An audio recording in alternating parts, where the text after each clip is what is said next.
welcome to another episode of Entrepreneurs in Fuego. We're documenting the journey of unnervous entrepreneurs.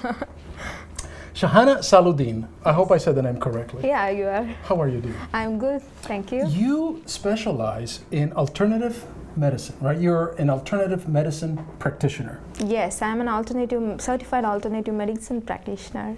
So you do, what does that mean? I always get a little bit confused. What exactly does that mean? Actually, I studied BNYS, that is Bachelor of Naturopathy and Yogic Science, back in India, and I came here and I can't practice naturopathy without a certification or license.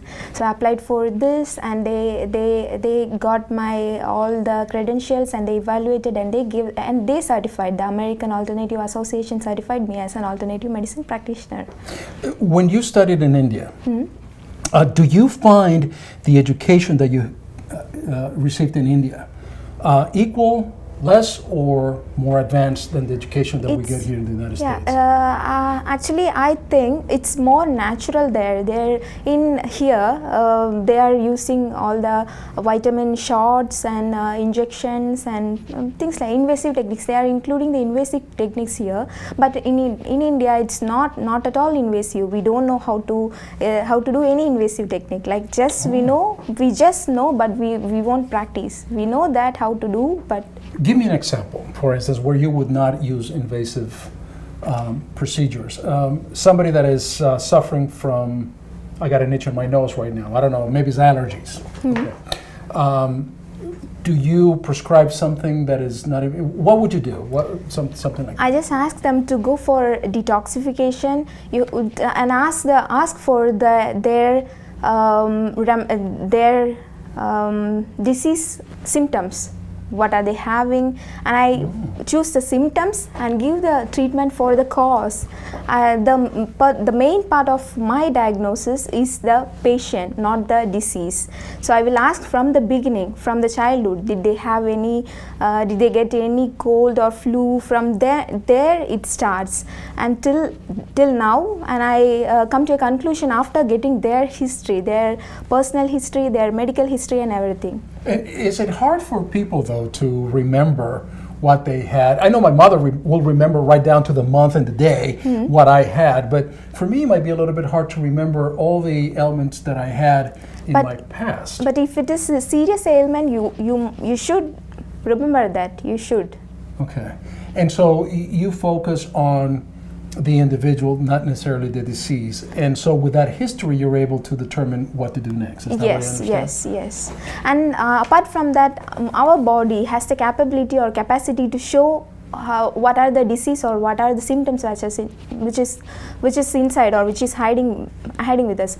For example, if you have headache or something, your eyes becomes red, and your face start flushing and things like that. Or if you got vomiting before that, you get stomach pain, or you are uneasy before. So your body has the tendency or the ability to show that your symptoms before it comes as a disease. Okay, I see. And so what would you prescribe, say with a naturopath medicine? What would you prescribe? Would you prescribe herbs or? I prescribe herbs, spices, all sorts of natural ailments. Like I prescribe aroma oils, all the things from nature, and I ask them to change their lifestyle and ask them to eat healthy and ask them to go for organic and stuff like that. Do you find that here in the United States, we eat a lot more garbage and junk than other countries in the world? Yeah, it's same with India as well. All the farmers are introducing GMO there. All the farmers are using more pesticides, and the value of soil is going down there also. And it's same in all the countries. We are all moving towards garbage. Yeah, and that of course contributes to more diseases, correct? Yes, or makes us less or more vulnerable, if you will, to acquiring a disease or to be more prone to getting colds or headaches and stuff. Yeah, right? yeah. But cold and headaches or cold, headache, vomiting are just all.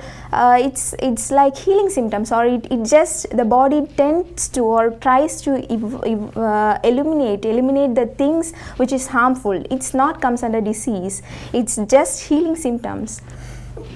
So let's talk about your journey as an entrepreneur, right? I mean, you were in India taking classes to become a naturopath.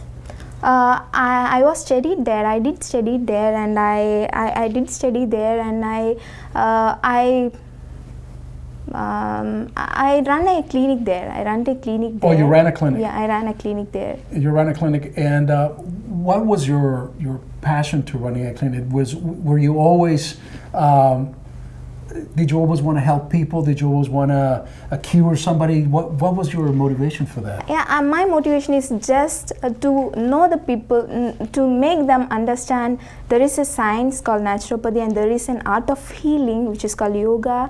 And I just want to yoga. Oh yeah, yoga. Okay. Yoga. The art of healing. Oh yeah, art of healing. Yep. So I just want to make them understand there are things other than allopathy. That's all.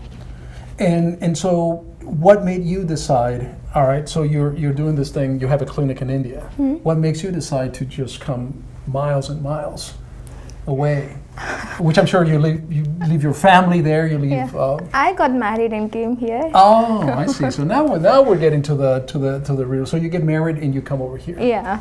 And then you find that all these crazy Americans are eating everything out of bags, and you're like, Yes, I got a great market over here because I can cure a lot of people. Yeah, really. Fantastic. So how long have you been doing or practicing here in the United States? I just started. Like I got received my certification just 1 month ago. Oh, Yeah. wonderful. And so now, welcome to the United States, because now you have to market yourself. Yeah, right? thank So you. marketing, it's so important because now the world needs to know about you Yeah. and how effective you are, right? Yes. So what makes you good at what you do? I believe in nature heals itself, because my part is nothing. I just ask them patient to do. It's in their hands. Their health is in their hands. So I will explain, or I will say, or I will suggest them to do things, and they have to do. So that makes me different from others. Yeah, it's up to us to take sure. your advice, because you can give the best advice in the world, but if we don't follow through or follow up with it, then it's worthless, right? Yeah, that's it. Shahana, thank you so much, and we wish you best success. We want you to come back and tell us a little bit more, and maybe you can you heal a broken heart? Broken heart. Don't worry about it. It's don't worry. You said love failures. Did you mean that love failure? A broken heart? No, just a broken heart, like if somebody gets dumped by a girlfriend or somebody gets dumped by yeah, that kind of broken heart. There's no cure for that. Yeah, we have through meditation, and we have through yoga and all the techniques. Wow. There you go. So there is cure for the broken heart. I did not know that. Now we do. Thank you. Sure. With that, we're out.